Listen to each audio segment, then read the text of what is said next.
And you're listening to Flashpoints on Pacifica Radio. My name is Dennis Bernstein. We're definitely going right back to voter suppression, the Supreme Court decision, and of course, it's we do this in our special edition of the Election Crimes Bulletin with Mr. Greg Palast. I think he joins us right now. Greg, are you there? I hope I am here. Can you hear me? You are. It's incredible. The miracles of technology. Listen, Greg, let's start this way if we could. There's a lot of news about election suppression, but let's start with the Supreme Court. What are the implications of their decision, short term, long term, and what the hell can you do about it? The implications, certainly long term. I don't know what you call the election, long term or short term or the final term. It will be devastating. Now, let me break this into two pieces. The Supreme Court punted on the main cases. Did Donald Trump break the law? Was it a constitutional parking ticket or was it a hit and run? And they haven't decided that. They could back off and say, well, he's violating the Constitution of the United States. So they haven't made that final ruling. So right now it is, the papers have kind of exaggerated. It is a procedural ruling. But here's what the story is, and you have to understand it real super quick. Agent Orange issued an executive order saying that the post office could not mail out ballots created by local government. The postal office could not deliver these ballots to anyone unless that person is on a list of citizens. Now, Dennis, here's the problem. We are not the old Soviet Union or Red China. We do not in America have a citizenship list. It does not exist. We don't have one. So here's the danger. The danger is that they'll use the list, the cockamamie limited list that they have that say you're a citizen. So for example, passports are your main proof of citizenship. So if you have a passport, that is, you spend your winters skiing in the Alps, you have a passport. 2 out of 3 Black people, for example, do not have a passport. So they're going to use passports. So that's going to greatly whiten and brighten the voter rolls right there. Second, your Social Security Administration does have some citizenship records, but not all of them. Your Social Security number is not a proof of citizenship, nor your driver's license, nor even your military records. So basically, they're going to whiten and brighten the voter rolls. And they're going to make it very difficult for millions of people of color to get their ballots. And here's why that's important. And then I'll cede the floor, which is that 70% of African Americans vote by mail or by dropping off their mail ballot and at the early voting stations. 70%. So when they're knocking out and impeding mail-in voting, whose mail-in vote are they blocking? Well, voters of color, and that color generally is blue. Let's take a look at a production that's up on gregpalast.com, Jim Crow Reloaded, which sort of gives us a strong, short form of what's going on and what some of the dangers are. Then we're going to come back and we'll expand on that, and there's a lot more to talk about. But how about we listen to that? This is a warning. If you think it can never happen to you, well, it's just become more likely. See, they came after my family. They came after me. Can't believe this is still happening. Stay with me for this episode of Jim Crow Reloaded. Let me explain. In 2024, 4,700,000 voters were simply wiped off the voter roll. Over 4 million wiped out. They say these people are voting after they died. The deceased casting ballots. People are voting after they've moved, or some voters don't exist or are non-citizens. But in every single case, over 1 million files reviewed, not one was an illegal voter. Like in that movie, The Purge, where once a year, you can kill anyone you want. This is kind of like that. Except, once a year, political voting officials get to purge the voter roll. Are you on that list? You don't know because you haven't looked, have you? To see if your registration was erased, purged, don't you think it's time you checked? Now look, if you've moved out of Wisconsin, you shouldn't vote in Wisconsin. That's a crime. And you certainly shouldn't vote if you're dead. But Palace Investigations looked into this purge business for the ACLU, Black Voters Matter Fund, and the Transformative Justice Coalition. They teamed up with the data experts to go through the voter purge hit list, and what they found was astonishing. In Georgia alone, 344,366 voters were wrongly purged from the voter roll in a single year. The experts weren't guessing. They have the names and the addresses of the 300,000 plus voters that aren't dead, that aren't in prison, and that still live at their legal voting address. The ACLU presented the findings to the state, but the state didn't care and purged the voters anyway. And who lost the right to vote?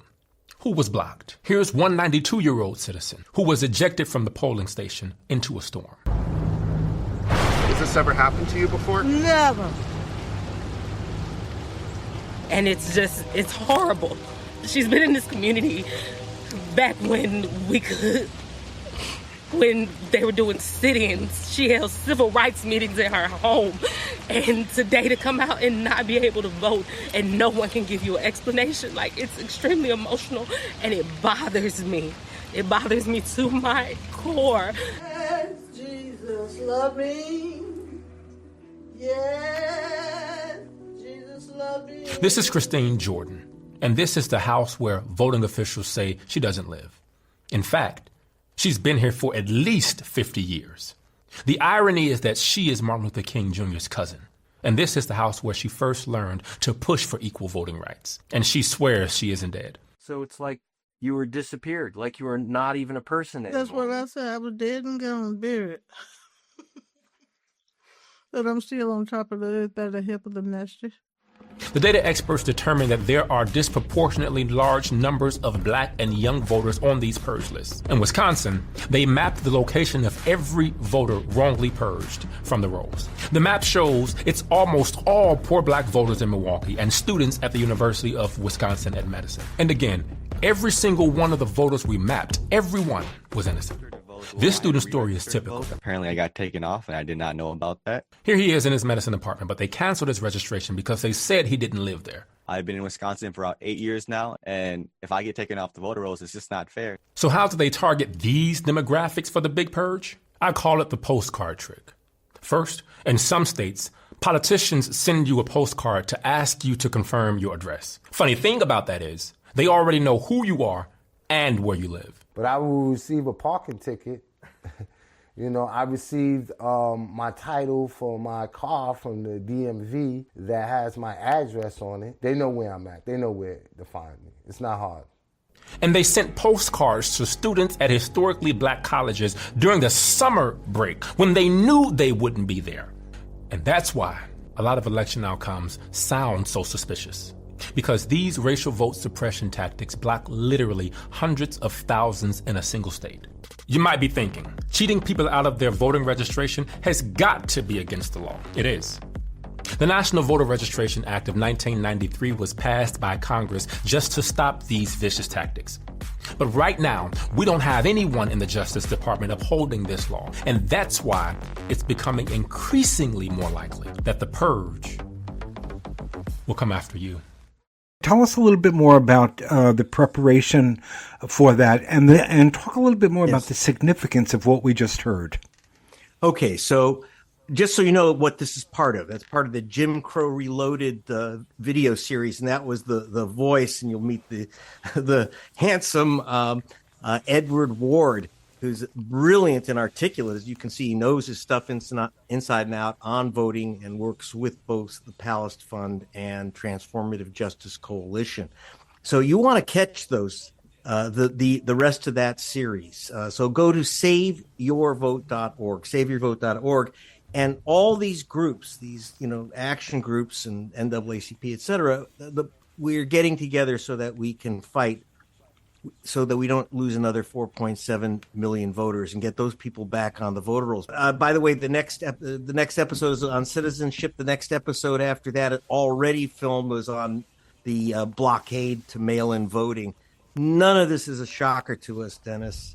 So we know the voting rights activists And bless you for helping us get this word out as Flashpoint as a media partner. Well, we're happy to be sort of proactive in dealing with what's clearly going to be a meltdown. I mean, there are many variations on a theme here, Greg. Many things that could happen. Many things could go terribly wrong. What are some of your concerns?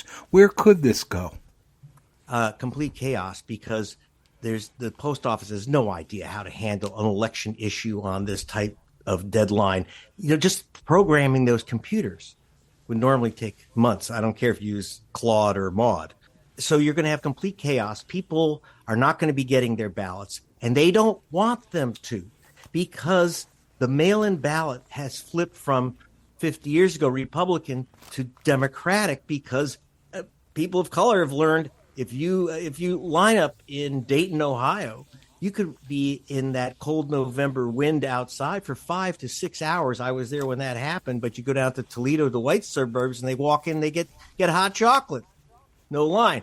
They understand if you don't vote by mail in that community and students don't get to vote by mail, they know whose vote they're chipping away at. They know whose vote they're creating an obstacle to. This is devastating. And if this doesn't get corrected, 2028 will just be, as I say in another video, might as well write our ballots on feathers. Say more about the project and how people can become a part of it, how they really can get involved, and some of the things you're recommending people do to fight for their vote. I mean, this is profound, and we could also see a lot of violence, straight up violence around. That's episode 7. Places.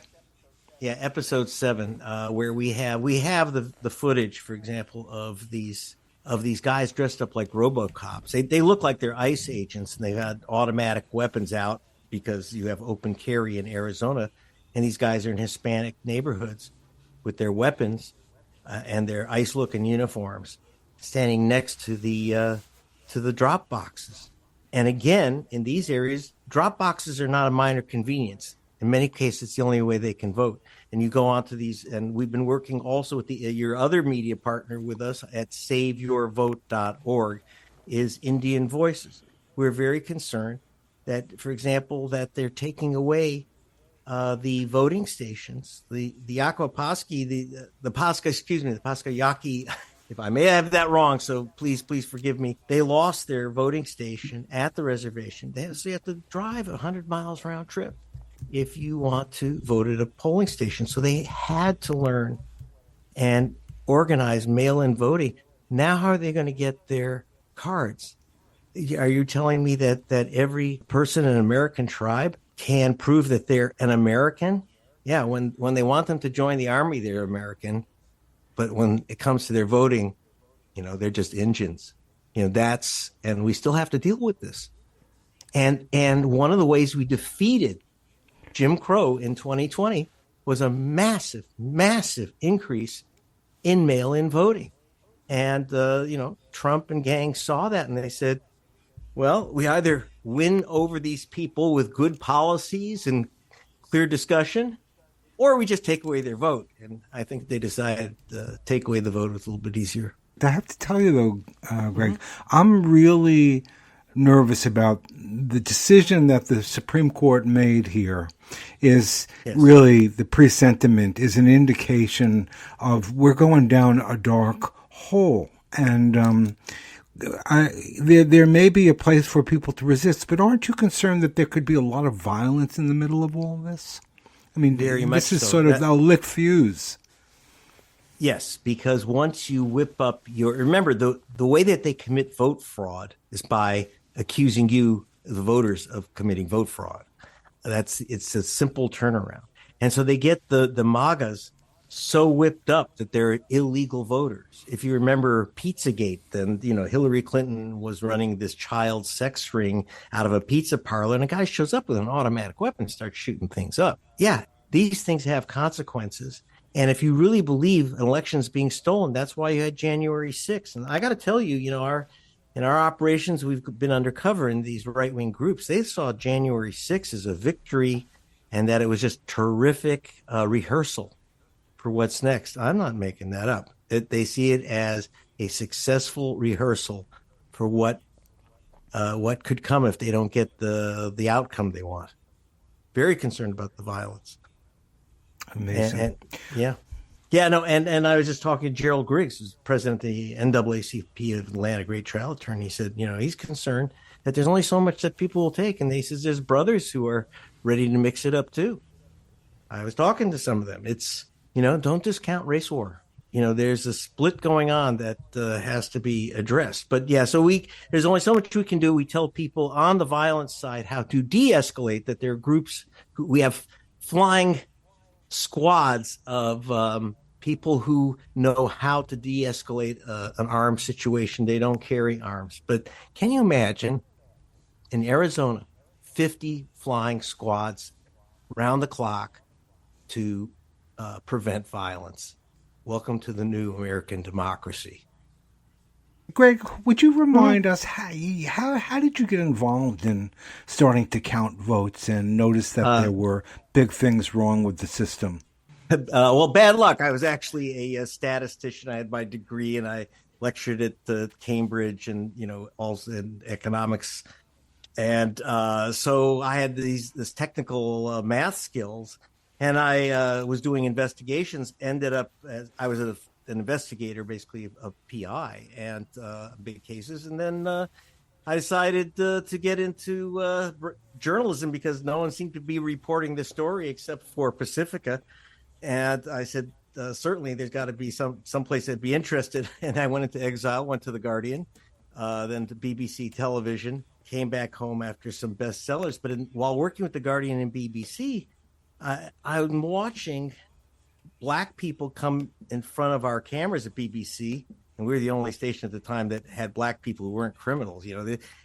These people in Florida, Black people were saying, "I can't vote. I can't vote." So, I've done enough investigations.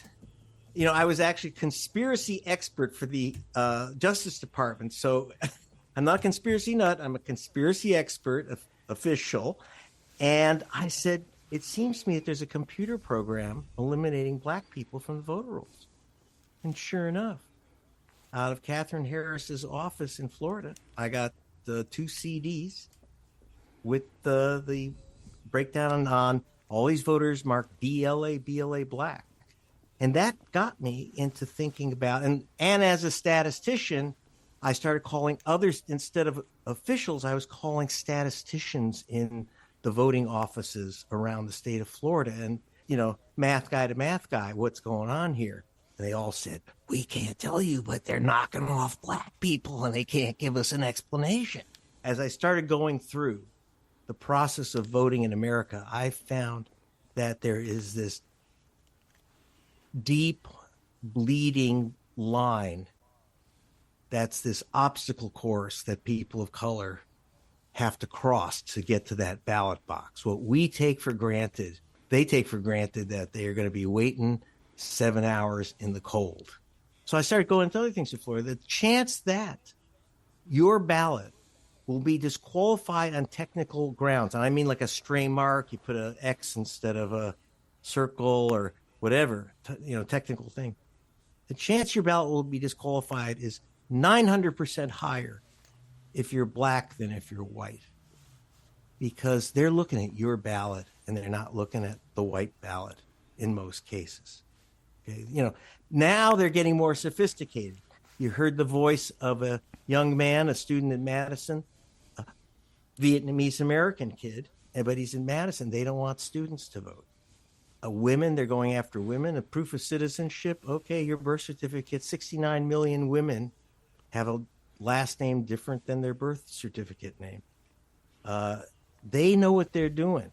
That's why I'm nonpartisan, Dennis, because I don't rely on the Democratic Party or anyone else to save my vote.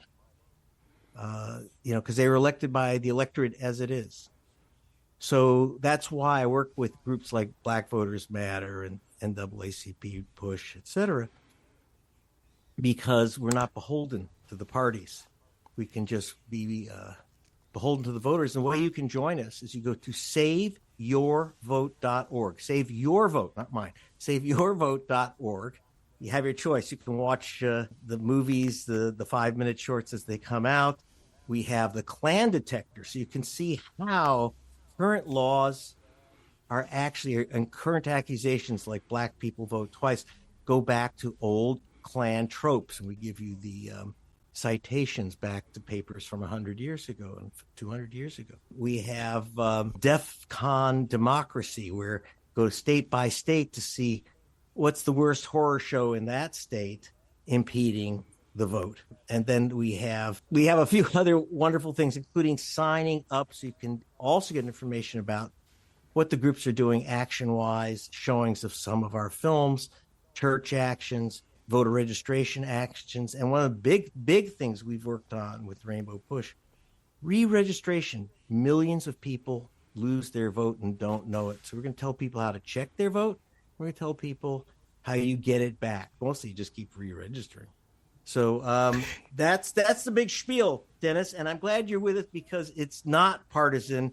It is pro-information. And that's what we need more than ever. And I agree with you that both parties, the whole system is absolutely corrupt. And it is troubling now. And you have a piece up on your website that alludes to this. It really feels like you got a whole bunch of extreme right-wing, maybe call them right-wing Democrats, who hate Bernie Sanders and socialism. The word socialism is a curse. And they're I think they're playing up this schism in terms of what's happening inside the Democratic Party. You have a piece up on the website about this. There's a few things, something I've been worried about because I was on several black-hosted radio shows in the Chicago area. And I was getting something interesting because, of course, you had with the primaries, and you had Muslim Americans running DSA affiliated in some way. And there was a lot of vitriol, a lot of anger in the black community against people that they see as outsiders of a different class, usually better income status, and attacking their leaders. Whatever you think of Hakeem Jeffries, he is chosen by his community, not because he's the most progressive or he's the most that's for sure. has the most wonderful positions. He delivers for his district. And in those places like Bed-Stuy, the places he represents, that's paramount. And whether we like it or not, or anyone else likes it, Gaza is not their number one issue. It's food stamps, it's state pensions. If you've been working in the post office, how do you keep your job in the post office and make it all the way through to pension? These are number one issues. So you see this split that has to be addressed and dealt with. So there's all kinds of splits. And one thing I was saying, it's a bad old joke, but the Democrats, love to hold firing squads in a circle. Now, I don't have a dog in this fight. I'm not a Democrat. Whether they win or lose that's not my job. But I am concerned that if Jim Crow tactics that I see arising pick our next Congress, then democracy, I think it's a one-way trip down the hill. And so I'm very concerned about whether it's the people or Jim Crow wins. And if there's a split among otherwise reasonable voters, that's a problem that has to be addressed. Well, certainly the DSA has made major contributions now to this sort of the new possibilities for a progressive alternative, and amazing that they elected the mayor of New York City. We're saying New York City, Greg. He's elected there. So, to have a Democrat elected mayor of New York City, it's not a big deal. And remember, he beat a black man. And a lot of black people in that city do not forget. Corrupt one at that. Yeah, I know, but we have to look at this split, which is also a class split, and it's concerning. And we'll see what happens. I mean, we have, so far the DSA affiliated candidates have not beat a single Republican, and it could be that these economic times with their economic solution is going to excite people who would have never crossed the line, or it'll be a disaster and just look like, like a silly cavort. In fact, when I was in college, we used to call DSA socialist singles. They weren't taken very seriously. But we'll see. We'll know in November whether to take them seriously. We're going to find out. All right. We've been speaking with Greg Palast, gregpalast.com, extraordinary reporting on election crimes. We call it the Election Crimes Bulletin when we get together with Greg. Greg, thanks for taking the time out and for all the extraordinary work you do on this crucial issue. You got me forever, Dennis. All right. Be safe.